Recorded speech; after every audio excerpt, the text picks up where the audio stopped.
A group including Deputy Ministers Eranga Gunasekara and Mahinda Jayasinghe handed over the proposal signed by 115 parliamentarians for the removal of Deshabandu from the office of Inspector General of Police. It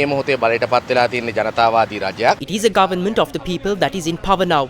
Today we took the first step in removing corrupt officials like Deshabandu who were appointed through illegal procedures. We know that after this proposal was handed over to the Speaker, he will appoint a 3-member committee. When the Speaker spoke to us, he informed us that he will act on this proposal post haste. කතානායකතුමා මැදිහත් වීමෙන් ත්‍රිපුද්ගල කමිටුවක් පත් කරයි කියලා අපි බලාපොරොත්තු වෙනවා. කතානායකතුමාත් එක්ක අපි සාකච්ඡා කරද්දී ඕගේ පැත්තෙන් ඉතාමත් ඉක්මනට මේ ක්‍රියාමාර්ග ටික තෝරනවා කියලා කිව්වා. The National People's Power had presented this proposal against Deshabandu under 4 primary grounds. විසමාචාර හෝ දූෂණය සම්බන්ධ වැරදි. We handed over this proposal to the Speaker due to the actions of Deshabandu that amount to misconduct or corruption, gross misuse of the powers of his office, gross dereliction of duty, and acting grossly partisan in the exercise of his duties. During the past, he has acted in a manner that does not fit the office or the Inspector General of Police.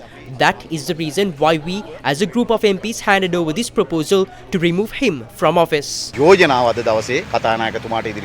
Removal of Officers Procedure Act number 5 of 2002 outlines the provisions for the removal of the Attorney General and the Inspector General of Police. According to the Act, these officials can be removed on grounds of misconduct, corruption, gross abuse of power, gross neglect of duty, and gross partiality, among other serious charges. As per the provisions of the Act, a proposal to remove the Inspector General of Police has been submitted containing 27 charges, including misuse of power, severe neglect of duty, and partiality. Notable incidents leading to these charges include the shooting at the W15 Hotel in Valigamar on the 31st of December 2023 that resulted in the death of an officer from the Colombo Crimes Division, and the assault at the Aragalaya protest site on the 9th of May 2022.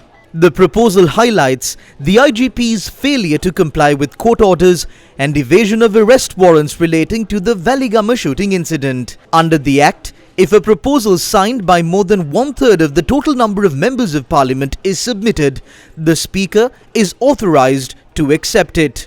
To initiate the empanelling of the investigative committee and the removal of the Inspector General of Police, a proposal must be submitted to the President.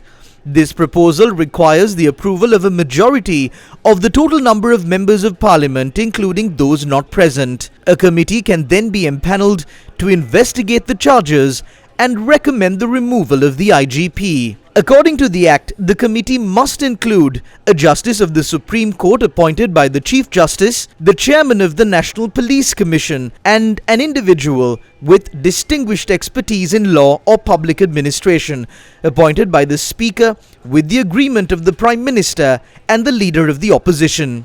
A Justice of the Supreme Court appointed by the Chief Justice should chair the committee. If the committee finds the IGP guilty of the charges, the Speaker can include the removal proposal in the parliamentary agenda. The proposal must then be approved by a majority of the total number of members of Parliament, including those not present. Once approved, the President is required to promptly remove the individual from office. This really does not require a 2/3 majority. This only requires the assent of a majority of parliamentarians. We have 158 parliamentarians, therefore there will be no issue in securing the votes of a majority of MPs in Parliament. We